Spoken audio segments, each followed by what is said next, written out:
आपको क्या लगता है कि जैसे जैसे हर बार जैसे हमने देखा कि पिछले 10 साल से सरकार चेंज हुई है, तो जैसे जैसे नई सरकार आ रही है तो वो अपने हिसाब से इस चीज को इम्प्लीमेंट कर रही है? हाँ, ये बात सही है। गवर्नमेंट जो प्लानिंग करती है उसका एक अपना सोच होती है, एक विजन होता है, एक तरीका होता है कि हम देश को कहाँ से कहाँ ले जाना चाहते हैं। और उस डेवलपमेंट के लिए या उस प्लानिंग के लिए सिर्फ ये नहीं हो सकता कि आप खर्चे की बात करें, हाँ। आपको पैसा कमाना भी है, तभी आप खर्च भी कर पाएंगे। So income tax along with GST is one of the most important income source of the government. Yeah. So the government is very, very particular about what they want, and over last 10, 11 years, we have seen a lot of changes in the law as well as the procedures. So what the government says कि हम आप पे भरोसा करते हैं, हम आप पे भरोसा करना चाहते हैं, आप उस भरोसे के काबिल बने रहिए, हम बहुत ज़्यादा चेकिंग नहीं भी करेंगे तो भी आप पूरा टैक्स उसमें दीजिए।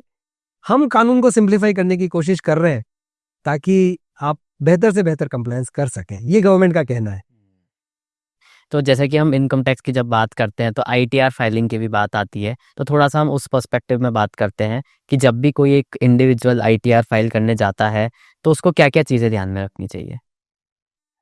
अनंत, जो ITR फाइलिंग में ध्यान रखने की सबसे इंपॉर्टेंट चीज़ है वो ये है कि आपको कौन सा ITR फॉर्म भरना है।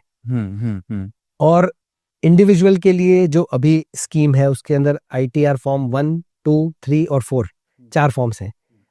ये आपको डिसाइड करना है कि आप कौन सा फॉर्म भरेंगे depending primarily on your income. हाँ। आपके सोर्स ऑफ इनकम क्या है, प्राइमरीली उससे डिसाइड होगा कि आपका फॉर्म कौन सा भरा जाएगा।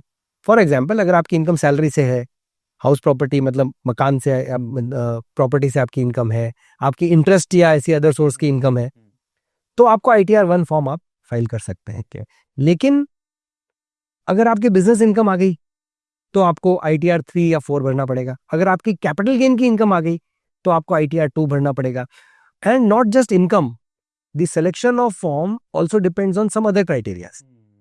जैसे मेरी इनकम केवल सैलरी से है तो दिखता है कि मैं ITR 1 भर सकता हूँ, लेकिन मैं अगर किसी कंपनी में डायरेक्टर हूँ तो मुझे ITR 2 भरना पड़ेगा।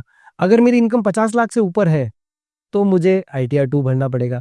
अगर मैं कोई ऐसी कंपनी में शेयर्स होल्ड करता हूं जो स्टॉक मार्केट पे लिस्टेड नहीं है, अनलिस्टेड कंपनी है, मान लीजिए मेरी खुद की कंपनी जिसका मैं ही डायरेक्टर, मैं ही शेयर होल्डर हूं, तो फिर मुझे ITR 2 भरना पड़ेगा, न कि ITR 1। तो आप सिर्फ इनकम के बेसिस पे नहीं डिसाइड कर सकते। आपको साथ में ये भी देखना पड़ेगा कि बाकी इन्फॉर्मेशन क्या क्या मेरे लिए रेलेवेंट है, उस हिसाब से आपको ITR फॉर्म इंडिविजुअल के लिए आपको डिसाइड करना पड़ेगा।